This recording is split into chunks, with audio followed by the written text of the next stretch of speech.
So selling is one of those things where it can be tough. It can be tough because it's a little overwhelming, and more importantly, you ask yourself, you ask yourself, you question yourself, and it's a little bit afraid. You're like, I got this great product, I have an awesome idea, but I'm afraid. I'm afraid for what I do and don't know. Because at the core of it, at the very, very core of this thing, you have to be the one to say, I am the product, or I have the product and you have the problem and I can solve your problem. So let me just go for this thing. So I just want to highlight, I want to wrap your head around what I'm going to call the 4 different, I can just spell different, methods of selling.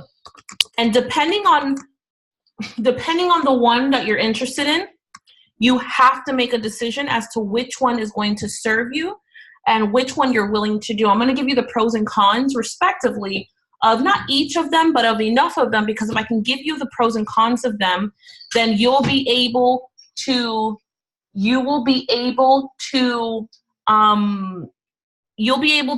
really say to yourself, you know what? I am willing to do this and I'm not willing to do this. Because at the end of the day, it's all choice. You can have the best product, the best offer, the best everything in the world, but if you do not offer it to another person, you're dead in the water. And not only are you dead in the water, but you're going to be broke and you're going to be frustrated. You're going to be angry. You're going to say, my product is no good. I need another solution. And that's not the truth. It's really more a matter of you really needing to make a decision and go for it. Which is why I decided to do this. So the first version of selling is one-to-many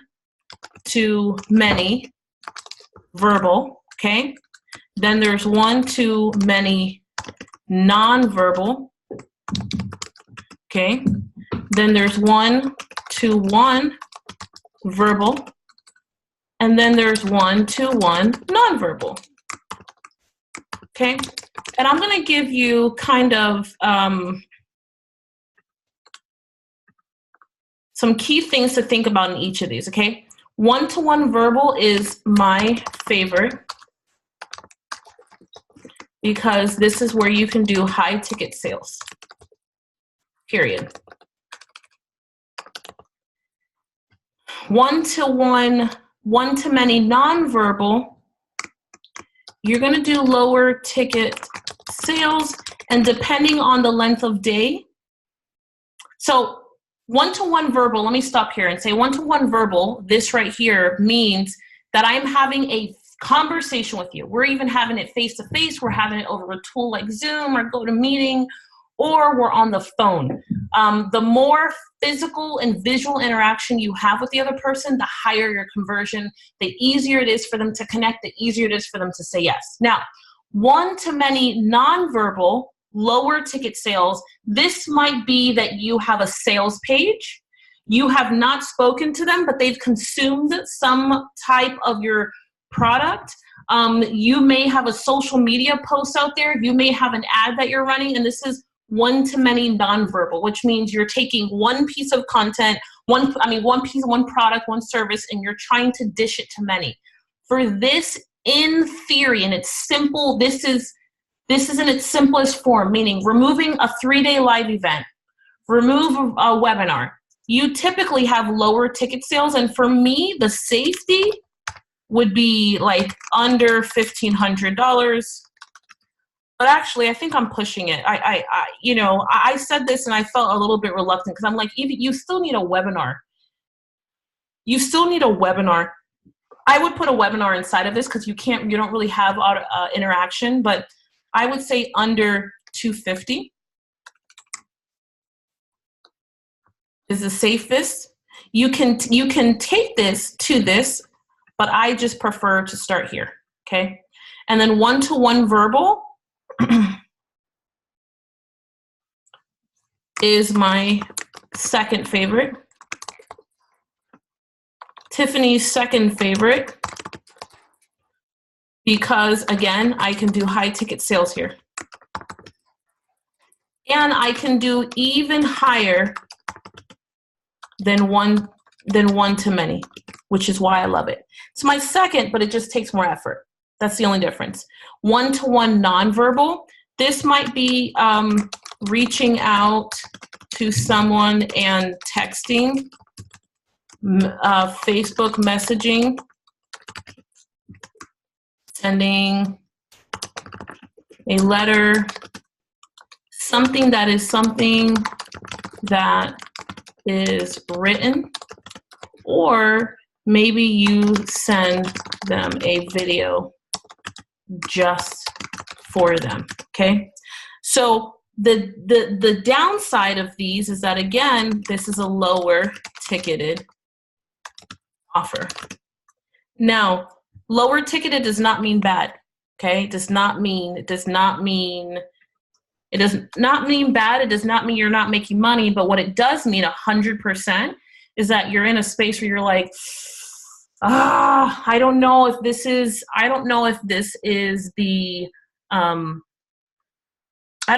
the right method for me. Like, not only do I not know if this is the right method for me, but it takes a lot more volume, which means you've got to be really good. So if you're selling lower ticketed items, you need more traffic, and more traffic is work, okay? And more traffic, which means you're going to drive people to more eyeballs to what you're doing, and you're going to do a lot of marketing. Higher ticketed items, right? You need less traffic, more sales, and it's less work. It's kind of simple. It's really simple.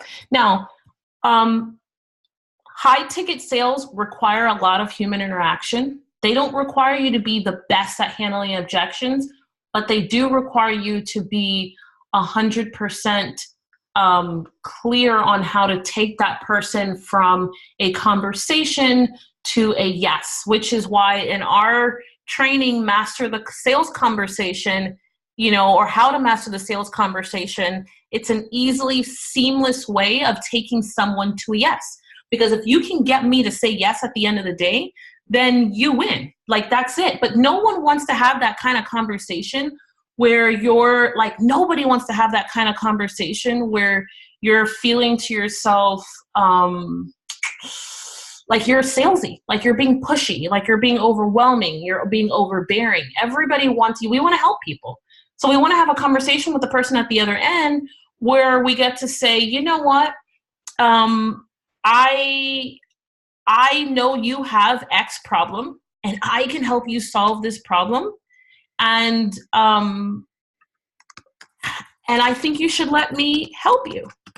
Like, at the end of the day, this becomes not a sale. It becomes the answer that they've been waiting for. At the other end of working with you, their problems are going to be solved. And more importantly, they're going to be in a lot less pain. And at the end of the day, that's really and truly what matters. Now, if you say to yourself, I absolutely, no way, shape, form, figure, am I going to ever learn to talk to people on the phone, then you're definitely going to have to focus on a one-to-many method. And that would be safest and best. Not that you can't do a one-to-one nonverbal, but that's just still a lot of time.